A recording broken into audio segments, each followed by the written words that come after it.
welcome. This is my Let's Play of not Resident of a game by Konami. Hurry up. My family is like really pissed me off right now because I tried to record this and my freaking idiot brother just burst into my room like, oh my god. Okay, let's go. Hurry up. Not freaking mood for this bullcrap. Metal Gear Solid 3. Subsistance. Yeah. I love this game. I don't love it when I'm pissed off, okay? I'm gonna go enjoy this cutscene because I am extremely hot in here, and I'm pretty sure I didn't lock my door. East and West. This marked the beginning of the era called the Cold War.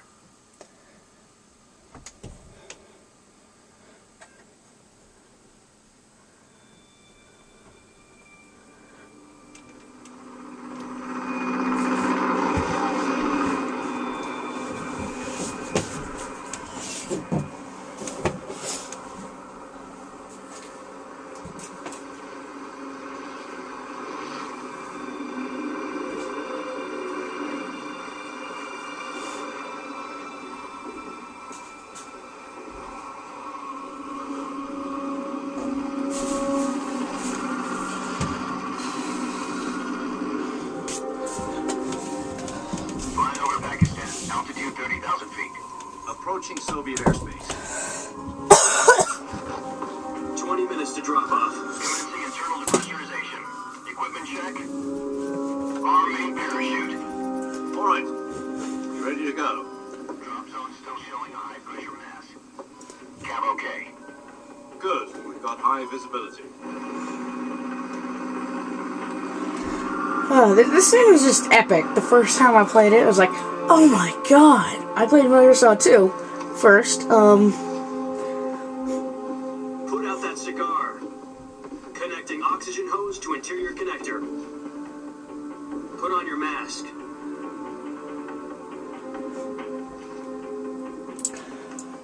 I just love, he just like sitting there, there's marijuana in this cigar. Does this panty waste know what he's doing? Bitch, call me a panty waste one more time, you dynamite. 10 minutes to drop off. Hey, are you deaf? He said put out the cigar and put on your mask.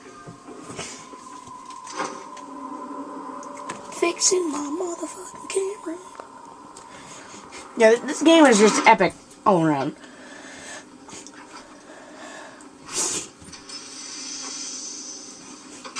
Depressurization complete. Checking oxygen supply. 6 minutes to drop off. Opening rear hatch.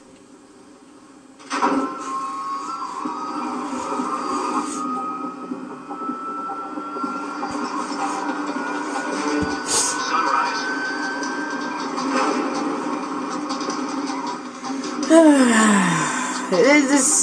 It's sunrise. It's pretty freaking awesome. My favorite part. External temperature minus 46 degrees. Oh my god. To drop off. Stand up. You'll be falling at 130 miles per hour. Try not to get frostbite from the wind chill. 1 minute to drop off. Move to the rear. Activate the alarm bottle. This is one for the history books. The world's first Halo jump. I thought Bungie owned that game. Haha, get it? Oh, freaking epic. Drop off. Stand by. I should probably turn the color up. All green. Prepare for drop off. Countdown. 5, 4. Yeah, I should, I'm gonna do that. Spread your wings and fly. God be with you. Bitch, I already know how to fly. For America!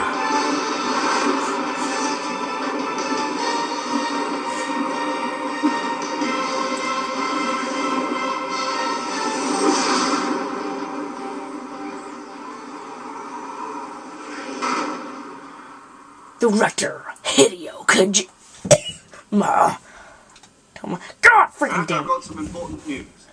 Jack, who's The head dead? of the CIA has finally given us the green light for the virtuous mission. Virtuous mission? No, the virtuous mission. The future of our Fox unit depends on it.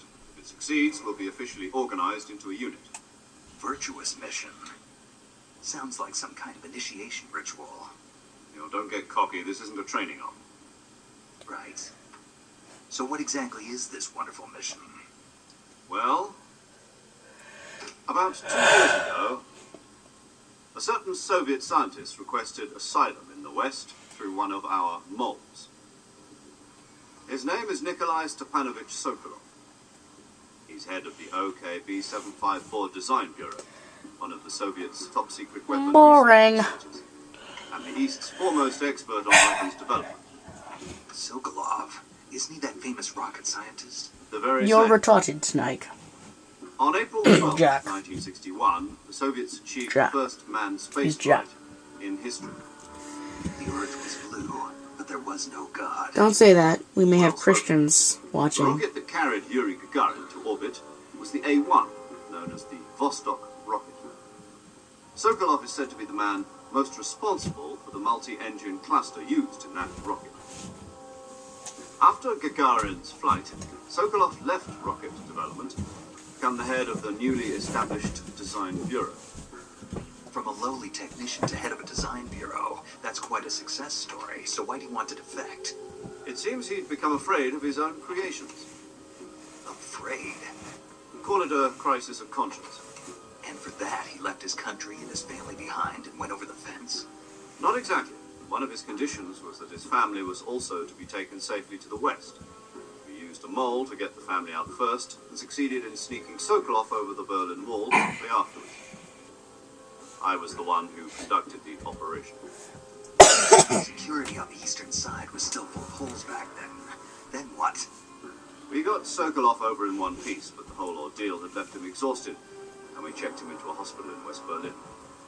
It took him 2 weeks and more than 600 miles to get from the research facility in the Soviet Union to Berlin.